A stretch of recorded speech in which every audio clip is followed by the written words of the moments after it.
അവൻ നൂറുദ്ദീൻ, നൂറ് എന്ന് ചെറുതാക്കി വിളിക്കും. എൻ്റെ ബാല്യകാല സുഹൃത്ത്. അവൻ ഈ നഗരത്തിലാണ്. ഇവിടെ മാമ പീരാനിക്കയുടെ കൂടെയാണ് നൂറിന്റെ താമസം. മാമയുടെ കച്ചവടത്തിന് സഹായിക്കലാണ് പണി.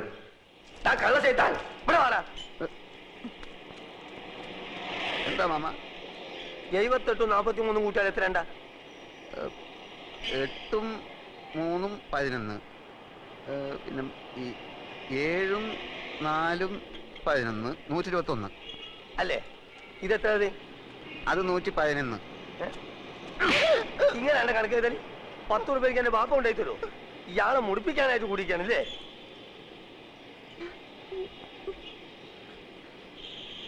ഈ എന്താണ്ട് കുന്തം മുണിക്കമായിരിക്കണേ? അന്റെ മൂന്ന കാണാനല്ലേ എരപ്പ ഈ ആൾക്കാർ വന്നിക്കണേ?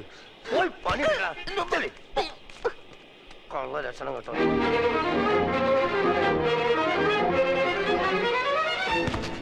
എടാ ദൂരെ എന്റെ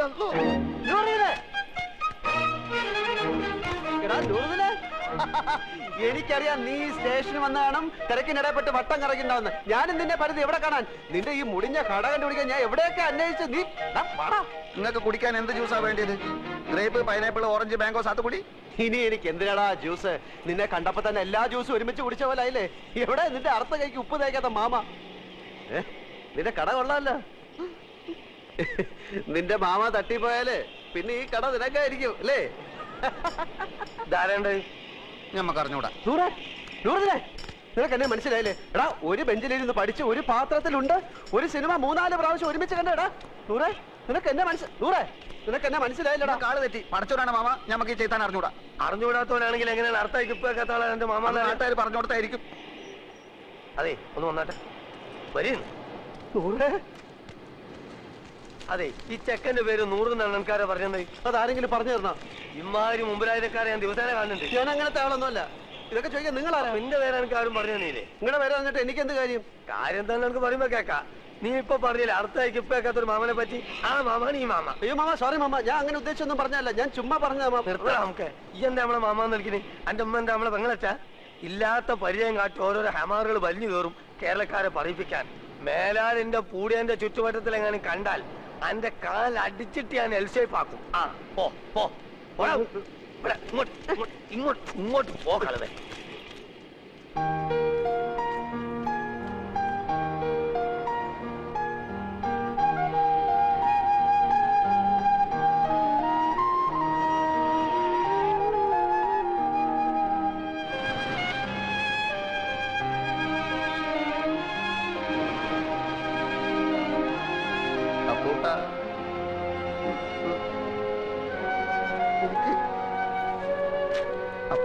ഈ കടപ്പുറം നിന്റെ തറവാട്ട് അറിയാവുന്നല്ല.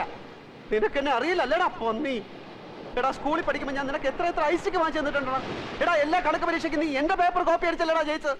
എടാ, 8ാം ക്ലാസ്സിൽ പഠിക്കുമ്പോൾ ഹൈമവലിയുടെ ചോറ് കട്ട് ചെയ്യുന്നതിനെ നിന്നെ സ്കൂളിൽ സസ്പെൻഡ് ചെയ്തപ്പോൾ ഞാനല്ലേടാ കുറ്റം ഏറ്റെടുത്ത് നിന്നെ രക്ഷിച്ചത്? പറയടാ. കഴിഞ്ഞ എന്ത് കഴിഞ്ഞാന്ന് പറഞ്ഞു?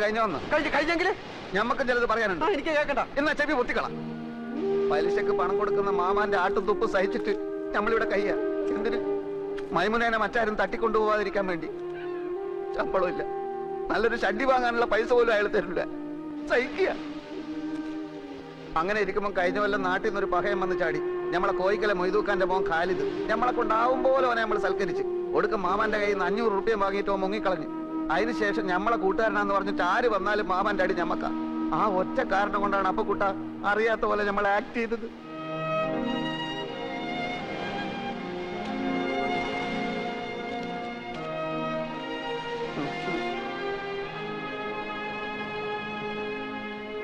എന്നാലും ഒരെന്നാലുമില്ല.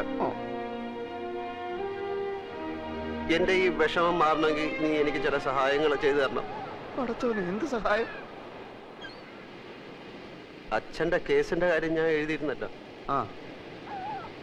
പെൻഷൻ വരെ അവർ പിടിച്ചു വെച്ചു. ഇളയ പെങ്ങളാണെങ്കിൽ മെഡിസിൻ 3-ാം വർഷമാണ്. കേസും ഫീസും ചെലവും നടത്തി ഒരു വഴിയാധാരത്തിന്റെ വക്കിലാണ് ഞാൻ. വീട് വിൽക്കാൻ നോക്കിയപ്പോൾ ഇവിടുത്തെ അളിയെ സമ്മതിക്കുന്നില്ല. നാട്ടിൽ ചെന്ന കടക്കാരെല്ലാം കൂടെ എന്നെ എടുത്തിട്ടിരിക്കും.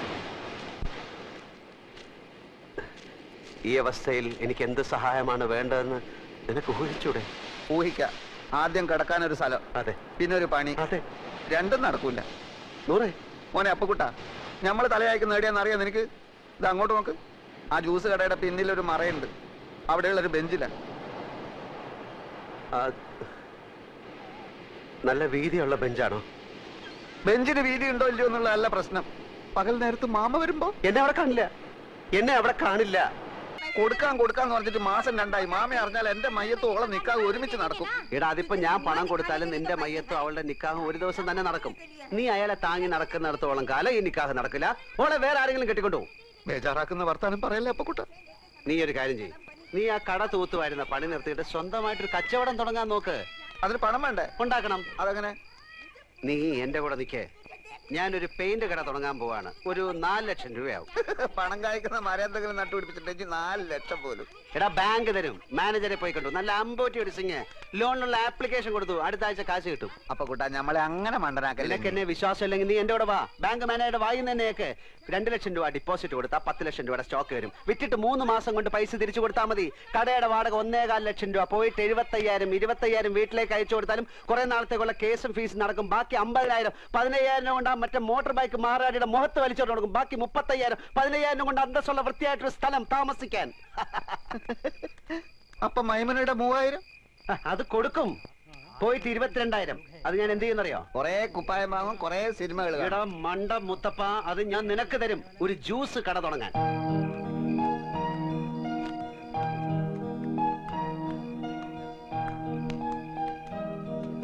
പക്ഷേ ഇതൊക്കെ നടക്കണമെങ്കിൽ ചെറിയൊരു പ്രശ്നമുണ്ട്. എന്ത്?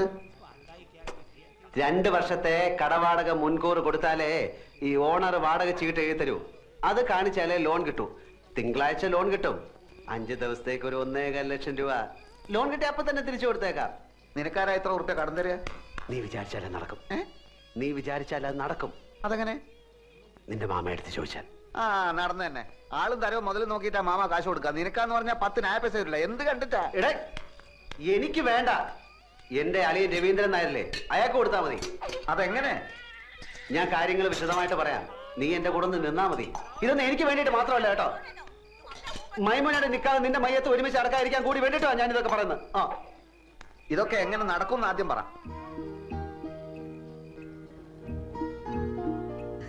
ഞമ്മളിപ്പോ വന്നത് മാമാന്റെ അടുത്ത് ഒരു രഹസ്യം പറയാനാണ്. ഏത് ലക്ഷാധിപതികൾക്കുണ്ടല്ലോ ഇടയ്ക്ക് പണത്തിനൊരു വലിച്ചല്. മൂപ്പരുടെ അളിയന് പുറം രാജ്യത്ത് നിന്ന് ഒരു ബെൻസ് കാർ വന്നു. 50 ലക്ഷത്തിന്റെ. നാളെ കാർ എടുക്കണം. നോക്കുമ്പോ 1.25 ലക്ഷത്തിന്റെ കുറവ്. കുടുങ്ങിയ മാർവാടികൾ എത്ര ലക്ഷം വേണമെങ്കിലും കൊടുക്കും. പക്ഷെ അതിന്റെ പലിശയെ അവര് വാങ്ങും. ഈ പലിശ മാമാക്ക് കിട്ടിയ ചില്ലറ കാര്യമാണോ? 10 ദിവസത്തേക്ക് ചോദിക്കുന്ന പലിശ തരും. ഹലോ അപ്പു സാറേ, ഒന്ന് കേറിയിട്ട് പോയിക്കൂടെ? സമയമില്ല നൂറെ, മാർവാടികൾ കാത്തു നിൽക്കുകയാണ്. മാമ വിടല്ലേ മാമ, മുറുക്കി പിടിച്ചോ, കേറി വരാൻ പറ. ആ വരി ഒന്നുമില്ല, നമ്മൾ നാട്ടുകാരല്ലേ. ഇല്ല സമയമില്ല, അതുകൊണ്ടാ. മാർവാടിക്ക് നിങ്ങളെ അളിയൻ കത്ത് തന്നിട്ടുണ്ടാ? തന്ന് കണ്ട ഇംഗ്ലീഷിലാണ് എഴുത്ത്. പ്രിയ മാർവാടി കൊടു 1.25 ലക്ഷം അപ്പുക്കുട്ടന്. അല്ല നിങ്ങൾ അളിയൻ എവിടാ പണി? ശരി, എവിടാ താമസം? എല്ലാം ആ കാർഡിലുണ്ട്. എന്താ ചോദിക്കാൻ? അല്ല ഒന്നുമില്ല, അതിപ്പം എല്ലാം തുറന്ന് പറഞ്ഞോ മാമ. അത് അപ്പുക്കുട്ട സാറേ, കണ്ട മാർവാടികൾക്ക് കൊടുക്കുന്ന പലിശ നമ്മുടെ മാമക്ക് കൊടുക്കില്ല. അത് എന്നോട് ഇവിടെ ചാണ്ടാൻ പറഞ്ഞു കടന്നു പോലെ ഒത്ത് നിങ്ങൾ ചാവിടിക്കേ. അല്ലെങ്കിൽ 1.25 ലക്ഷത്തിന് മാർവാടിക്ക് എന്ത് പലിശ കൊടുക്കും? അളിയന് പലിശ അല്ല പ്രശ്നം. കാര്യങ്ങൾ നല്ല വെട്ടിയും തീയും പോലെ അടക്കണം. പലിശ എത്ര വേണമെങ്കിലും കൊടുക്കും. 1.25 ലക്ഷം എടുത്ത് കൊടുക്കും മാമ. ഇവിടെ ഉദ്യോഗമോ ബിസിനസ്സോ ഇല്ലാത്ത ആൾക്കൊന്നും പണം കൊടുക്കൂല. ഒരു കാര്യം ചെയ്, ഞാൻ നാളെ നിങ്ങൾ അളിയന്റെ വീട്ടിലേക്ക് വരാം. നിങ്ങൾ അവിടെ ഉണ്ടാവുമല്ലോ. നാളെ ഞാൻ ഉണ്ടാവില്ല. ഞാൻ ഡൽഹി വരെ ഒന്ന് പോകും. അതെന്തിന്? ഒരാളെ കാണാൻ 3-4 ദിവസം കഴിഞ്ഞ് വരും. എന്റെ നൂറേ, എടാ നൂറേ, എന്താ മാമ? എന്റെ കൂട്ടുകാരൻ പോവാണ്. 100 രൂപ. ഇല്ല, ഓൻ വരുന്നില്ല. ഓൻ ഇവിടെ പണിയുണ്ട്. നിങ്ങൾ പോയിക്കോളി. അപ്പൊ ശരി. ലേശം കാര്യം. എന്ത് കാര്യം മാമ? ഈ എന്തിനാണ് ഇപ്പൊ അർജന്റ് ആയിട്ട് അടുക്കളയിൽ പോയത്? കപ്പുണ്ടൊക്കെ? എടാ പ്രായം കഴിഞ്ഞ ഒരു പെൺകുട്ടിയില്ലാവത്ത് എത്ര കിട്ടിയാലും പഠിക്കൂലെന്ന് വെച്ചാൽ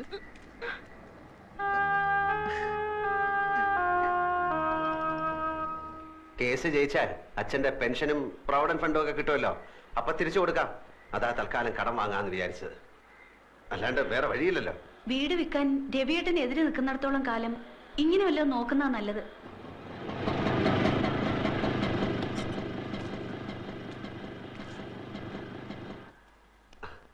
അവരെ കാണുന്നില്ലല്ലോ. 10:30 മണിക്ക് വരാന്ന് പറഞ്ഞ 2 ദിവസം ഞാൻ കുളിക്കുകയോ ഷേവ് ചെയ്യുകയോ ഒക്കെ ചെയ്തു. അതിനെന്താ, ചേട്ടൻ ഇവിടെ കുളിക്കാലോ.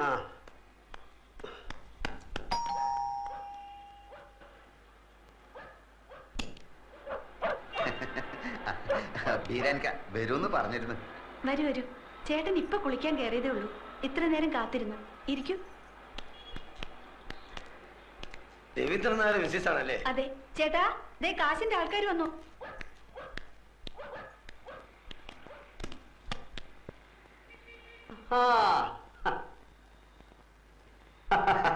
ബീരാനിക്കല്ലേ? ഇതാണ് ആള്. ഞാന് ഷേവ് ചെയ്തോണ്ടിരിക്കുകയായിരുന്നു. അല്ല, നിങ്ങൾ ഷേവ് ചെയ്യുമ്പോ പുരികം പൊരിക്കണ്ടോ? അത് തലേ കൂടെ തൈരും കൂടെ ഇല്ല, ധൃതി തേച്ചപ്പോ എല്ലായിടത്തോടെ ആയിപ്പോയി. ഞാൻ ഓഫീസിൽ പോകാൻ ലേറ്റ് ആയി. നിങ്ങൾ വരുന്നുള്ളത് കൊണ്ട് ഞാൻ ഇപ്പൊ എളുപ്പം ധൃതി തേച്ചപ്പോ ലേറ്റ്. ഇല്ല, നമ്മളെത്ര വേണമെങ്കിലും രാഹുകാലത്തിന് 2.5 മിനിറ്റേ ബാക്കിയുള്ളൂ. ഞാൻ ബീരാനിക്കെ പോലെ ഒരു വലിയ മനുഷ്യന്റെ ആദ്യമായിട്ട് ക്യാഷ് വാങ്ങിക്കാമല്ലോ. അപ്പം നമുക്ക് ലേറ്റ് ആക്കട്ടെ, രാഹുകാലം തെറ്റിക്കാതെ. ഇതിലിപ്പത്തിന്റെ ഒപ്പിട്ടേക്ക്. സത്യമുള്ള പൈസ ആയതുകൊണ്ട് പലിശ കുറച്ച് കൂടുന്നേ ഉള്ളൂ. സാരമില്ല, ആവശ്യക്കാരന് ഔചിത്യമില്ലല്ലോ. ഇവിടെ